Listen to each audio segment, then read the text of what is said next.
আসলে মনীষা একটা গান করেছে কি জানেন? মনীষা গান করেছে আপনাদের মনে আছে কারো? বলেছে কি জানেন? ওরে আপন মানুষ পর হইয়া যায় থাকলে কিছু স্বার্থের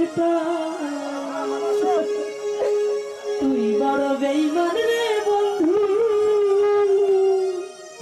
তুই বড় বেঈমান।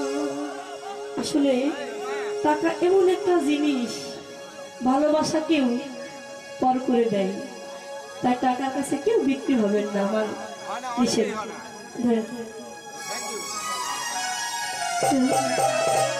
আদর